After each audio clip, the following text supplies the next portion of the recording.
Good Saturday morning and welcome to another edition of the award-winning Outdoors with Larry Ray on 790 The Bet. Brought to you proudly by the Tennessee Wildlife Resources Agency and Wally Hatchett's Comfort Food and Drinks at 6439 Summer Avenue.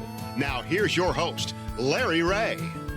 Hey, good Saturday morning. Welcome to Outdoors with Larry Ray. We talk outdoors the next 90 minutes on this second Saturday in April, which means he's in the studio. Yes, we are glad to have a senior communications specialist from Ducks Unlimited, John Gordon. Good morning, John. Good morning, Larry. And we will have Ron Wong eventually will join us. He's a little running behind. And, of course, you know during this show, if John Gordon's on the show, he'll have to do a segment introduction because he and Frank Barton are battling for introduction of the year. And Frank will be here next week, so he's actually listening to what you're going to say this week so he can top it, Hey, you know. Frank's a lot of competition, man. He's got the voice. He does have right? the voice. He does have the voice. Yep. And another guy's got the voice, and he's going to be with us next week on next week's show, hosting it along with Frank, and that's our good friend Tony Dolly out of Mount Juliet, Tennessee. Good morning, Tony. Good morning, Larry. All right, and we appreciate you coming over next Saturday and helping us on this, and we'll explain this on this first segment. We'll have to tell Ron again, but that's okay. Many of you know that I am dealing with cancer, and I know that God's got this thing under control, and I'm prepared to get this journey going on because I know who's got it. Got my backside doing it. So you know, it's just I appreciate I appreciate all you listeners out there as I talk about what's going on right now on the radio, as we talk on the radio right now. So I am starting chemo next week, and so Tony has been nice enough to go come over and fill in for me, and I appreciate that, Tony. And a lot of our listeners over here will recognize Tony. He spent 4 years in Memphis with Ducks Unlimited, and Tony and I go back not quite to Poplar Bluff and the Mules, but almost. We go back to his days at Cabela's when he lived in scenic Sidney, Nebraska. That's pretty scenic, That's isn't putting it? it mildly. That's putting it mildly. And have you ever been to Cabela's in Sydney's? I haven't. That's the original, man. Yeah. I do know Joe Arterburn. You don't? Who doesn't know Joe Arterburn? Okay, Everybody knows Joe. Everybody knows Joe. I actually hired Joe, believe it or not. Oh, Did no you kidding. really? Oh, okay. I hired Joe Arterburn when he first came to Cabela's. I'm the guy that first interviewed him and hired him. Wow. Well, now you are aging everybody now, Tony. But Tony, Well, now you know the best thing about this deal is I get to be Larry Ray for a day. Larry And, Ray that for means a day. my golf game's going to get better. No, it does not. You just messed up on that for sure. Yeah, that's it won't. But he's coming over from Mount Juliet. But right now, Tony is he is the executive director of the Tennessee Outdoor Writers Association, which you need to be in, John Gordon. I agree with Yes, that, Larry. you do. I do. You need to be in. And another There will person be an application on your doorstep. is coming to you. post-haste. And another person who is in, and he's in the studio now, is my man Ron Wong. Hey, Ron. Good morning, everybody. Good morning, John. Good morning, Larry. Good morning to all of you out there this morning. It's a beautiful, crisp Saturday morning. Well, it is, and Tony Dolly's on the line with us. Hey, Tony, how are you? Yes, Ron is on Mr. Wong, how you been? Yes, I'm doing good. Now we got the board of directors of the TOWA in there with Tony, but Tony will.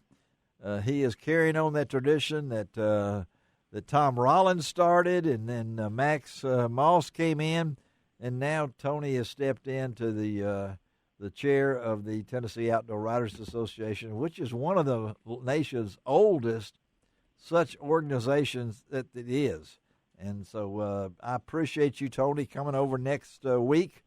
And we have got a show lined up for next week, including some little waterfowl talk about some proposals going on. We're going to talk we've got Ron may come in because we have the Red Crest champion himself, Bobby Lane, on next week's show. Ooh. And I may be in studio. yeah, for all Ron of that, may too. be because he may have to interpret Bobby. I mean, those two guys get going. Well, and it's going to be good to talk to Gene with the BASS Conservation Department, too. He always has some great stuff. Great stuff. They got a lot of things going on in that at Gene Gilead, and of course, we got a double here. Now, Ron set up today. I can't wait till the end of the show. Y'all hang around because Prescott Hughes, marketing manager for Maryland Outdoors, which we all know is Hook Fishing, is going to be on the show to talk hook fishing clothing apparel. And I've got on my hook shirt. Did you wear your shirt, Ron? He's got it on. Okay. All right. Oh, yeah. And then the following week, we got Jason Hart himself talking about Nomad hunting apparel. Same company out of Charleston, South Carolina. So it all works for the good of everything. But Tony will be in the hot seat. Frank Barton will be in here also to help out. And then we might get Ron to come in because I may do that. He may do that. But we could do that because that'd be 3 times in 1 month, and I've only bonus Wong. All I can think of. I can't think of triple bonus. Triple Wong. In the triple bonus. That's The right. triple. Jared Triple Jackson bonus. Jr. Ron Wong the third. We'll do that. We're gonna have a lot of fun. Tony, thank you, man. Look forward to you coming down next Anytime, week and Larry. filling in for me, buddy. Have a great day. Tony Dolly. Thank you, Tony. All right. You bet, guys. Talk to you next week. All right. All right. Tony Dolly will be with us next week. But a great show we got lined up. We're going to talk turkeys with Daniel Stanfield. Going to have all the numbers, the youth hunt, the young sportsman, and what's going on. Shane Cox, Ron, you know Shane. Oh, yeah. 5 years ago, he started that bass fishing program at Blue Mountain College, which I love their nickname, the Toppers. And they are among the teams competing today and tomorrow down at Ross Barnett, the Blue Mountain Toppers bass fishing team. And so Shane, who just had a birthday back on Thursday, will be with us this morning. How about Chris Fields, Ron? I know that, golly, I looked that up, Ron. He and his buddy, Jared, is that Riser or Riser? Jared Reiser. Jared Reiser, 21 crappie. 40 pounds, 40.12 pounds. Yes, goodness gracious. At Lake where, Ron? Lake Darbone. Lake Darbone and Farmerville, Louisiana. Ron set that up. I'm looking forward to Chris. We'll get our monthly Little Red River report from the Lindsay's Resort. And then, Ron, I told him earlier, here comes Prescott Hughes in, and we're going to talk to him at the end of the show. Got some good information. So, Ron, you're in the studio. You got you got 2 minutes.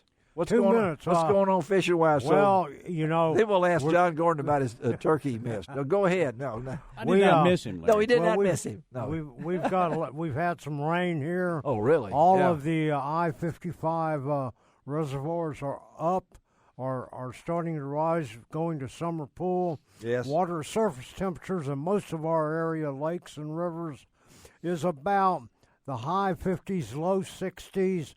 The crappie are moving shallow. Got a report from a friend of mine, John Harrison, down in Grenada. Oh, Way. yeah. They are now waiting for the crappie.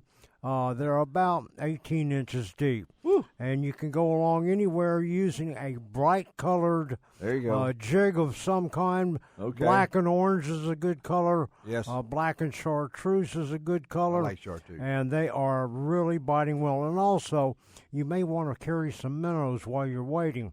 And I'm going to give you a tip here on how to carry minnows while you're waiting. What's that? Go get you a 1-liter soda pop bottle, plastic one. Yeah. Punch a couple of holes in it. Yeah. Put your minnows in there, tie a string around it, put it around your neck, and drag it around with you. Oh, okay. And it works well. It works well. It works real well. And the bass fishermen, all right, they are starting to catch some really good bass down at Sardis Lake using chartreuse and white spinnerbaits. There's that chartreuse again. And make sure that you're using either an Indiana or Colorado blade. Okay. So that you can get some good vibration on that spinnerbait. Good vibes. And to be able to catch those fish, Tennessee River, Pickwick and Sardis, They're eating Ned rigs. There's that Ned rig Ned again. rigs Yep. on secondary points.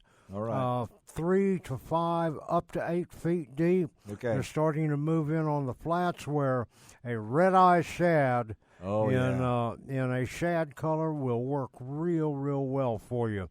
And they are really catching some fish. For those of you that are live scoping, the fish are starting to bite 3 to 5 feet deep in the I-55 lakes. A good bait to use is a chartreuse and blue fin spin by a crappie magnet. It works really well. Amazing. 3 to 5 feet deep. Amazing. He's over there. And I say this every time. He just amazes me. He comes in, John. You know, I know you've got all your notes written down. I can see them there. I gave them to you. And then Ron's over there. We're thinking all this information coming out of his head. You know, he goes to sleep at night. I dream about fishing he every dreams night. about fishing. You know, he's got videos going. He's still got VHSs, you know, just going from back in the days. You know, and he's probably got some telegrams from some people. But, you know, he watches, you know, old Bill Dance and Jimmy Houston old Bill shows. Dance, yeah. Back in the 80s before he goes to bed at night. And I'm still watching Bill Dance outdoors he's today. Still watching and learning, but, man, I tell you, that's some information. And, of course, I know, John, you got things going on. You thinking that? I'm seeing all these different parties we got, fundraisers. Jimbo Robinson got all his stuff going on. Yeah, the Big Crawfish Bowl is next Thursday. Yes, it is. You going to be there, Larry? Well, you know what I'm going to be doing next Thursday. Right. Okay. I wished I could be there. Can you bring me some back? I can. That might not be. I have to freeze them, I guess. No. And that's going to be, is that at the Agri Center again? No, it's going to be in the parking lot at headquarters. Yeah, parking lot at headquarters. Mm-hmm. Okay. That's wow. Next Thursday. Free? No, not free, Ron. Nothing's free, Ron. No. I won't be there. You got to give money to the ducks, Ron. Yeah, give money to the ducks, not to the crawfish, you know, like that. So that's next Thursday at DU headquarters. You know what time? 6 o'clock. 6 o'clock. All right, let's take a break, and we're thinking crawfish, and I wished I could be there. That'll give me something to think about, okay? All right, we'll be right back on Outdoors with Larry Ray. We're going to switch gears and talk a little turkey hunting. We'll be right back.